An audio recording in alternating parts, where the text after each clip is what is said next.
27 octobre 1962, mer des Caraïbes, au large de Cuba. Le sous-marin soviétique B-59 est pris au piège. À l'intérieur, il fait plus de 45 degrés. L'air est irrespirable, les hommes n'ont plus de contact avec Moscou. Et soudain, une explosion, puis une autre, la coque tremble. Les officiers pensent une seule chose. La guerre face aux États-Unis a commencé. Dans le sous-marin, une torpille nucléaire est prête à être lancée. Si elle part, un navire américain sera détruit. Et si un navire américain est détruit, la riposte sera fatale. 3 hommes doivent décider. 2 sont prêts à tirer, un seul s'y oppose. Et de cette décision dépend peut-être la survie de l'humanité. Nous sommes au cœur de la crise des missiles de Cuba, le moment le plus dangereux de toute la guerre froide. Comment le monde en est-il arrivé à frôler l'apocalypse ? Et pourquoi l'histoire a basculé dans un sous-marin dont presque personne n'avait entendu parler ?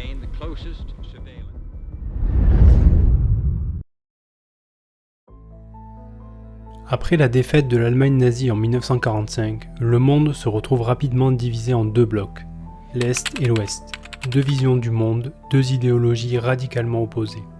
Les États-Unis et l'URSS. D'un côté le capitalisme, de l'autre le communisme soviétique. Cette rivalité va structurer toute la seconde moitié du XXe siècle, les 2 superpuissances cherchant à étendre leur influence à travers le monde. C'est la guerre froide.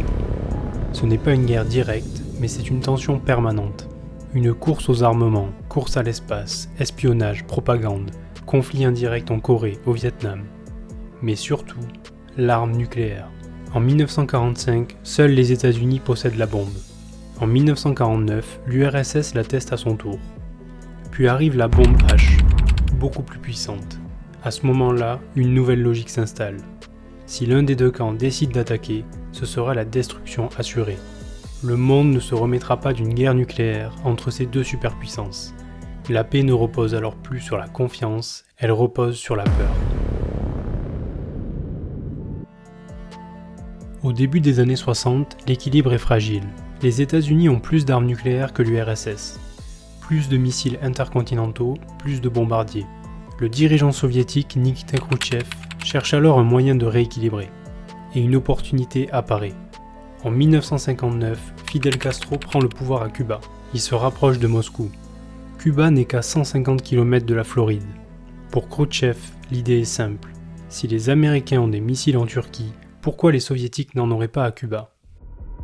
C'est alors qu'en octobre 1962, des avions espions américains découvrent les rampes de lancement en construction. Le président John Fitzgerald Kennedy annonce un blocus naval. La tension est à son paroxysme. Pendant 13 jours, la planète vit au rythme des communiqués officiels. Les forces nucléaires sont en alerte maximale. Une erreur, une décision, et tout peut basculer. Le 27 octobre 1962, c'est le moment le plus dangereux. Un avion américain est abattu au-dessus de Cuba. À Washington, certains conseillers poussent Kennedy à frapper. À Moscou, la pression monte aussi. Les communications sont lentes, tendues, incomplètes. Et pendant que les dirigeants négocient, un sous-marin soviétique est encerclé. Le sous-marin B-59 n'est pas conçu pour les eaux chaudes des Caraïbes. À bord, la chaleur est étouffante. Le dioxyde de carbone augmente, les hommes sont à bout.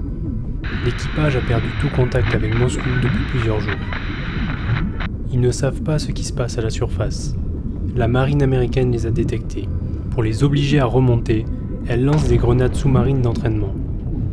Elles ne sont pas destinées à tuer, mais dans le sous-marin, les explosions sont violentes. La coque résonne. Le commandant Savitsky est convaincu d'une chose. La guerre a commencé. Il déclare « Nous allons les faire exploser maintenant. Nous mourrons, mais nous les coulerons tous. Nous ne déshonorerons pas notre marine. » La tension est à son comble. Il ordonne de préparer la torpille nucléaire. Sa puissance est comparable à celle d'Hiroshima. S'il tire, c'est la guerre nucléaire assurée, la destruction du monde. Mais une règle avait été fixée avant leur départ. Pour tirer, 3 officiers doivent être d'accord. Savitsky accepte, l'autre officier accepte, il reste un homme, Vassili Arkhipov. Arkhipov écoute, il observe, il réfléchit. Il sait qu'ils n'ont aucune confirmation officielle de guerre. Il sait que ces explosions pourraient être un signal. Il sait qu'une décision prise ici pourrait déclencher une guerre mondiale. Il refuse. La discussion est intense, la pression est énorme. Les hommes suffoquent. Finalement, Savitsky cède. Le sous-marin fait surface, la torpille ne part pas. Et le monde continue d'exister. Cet épisode est terrifiant pour une raison simple. Pendant quelques instants, la survie du monde était suspendue à la décision de 3 hommes dans un sous-marin isolé. La dissuasion nucléaire suppose des décisions rationnelles. Mais la rationalité, sous la fatigue, la chaleur et la peur, n'est jamais garantie. La guerre froide n'était pas stable, elle était fragile. Le lendemain, un accord est trouvé. L'URSS retire ses missiles de Cuba. Les États-Unis promettent de ne pas envahir l'île et retirent discrètement leurs missiles de Turquie. Une ligne directe est installée entre Washington et Moscou, le téléphone rouge. Parce que tout le monde comprend une chose, le monde est passé trop près du gouffre. On raconte souvent la guerre froide comme une partie d'échecs géopolitiques. Mais en octobre 1962, ce n'était pas un jeu. C'était humain, imparfait, fragile. Le 27 octobre 1962, l'histoire ne s'est pas jouée dans un bureau présidentiel.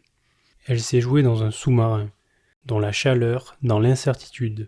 Et elle a basculé parce qu'un homme a choisi d'attendre. Parfois, la décision la plus courageuse, c'est de ne rien faire.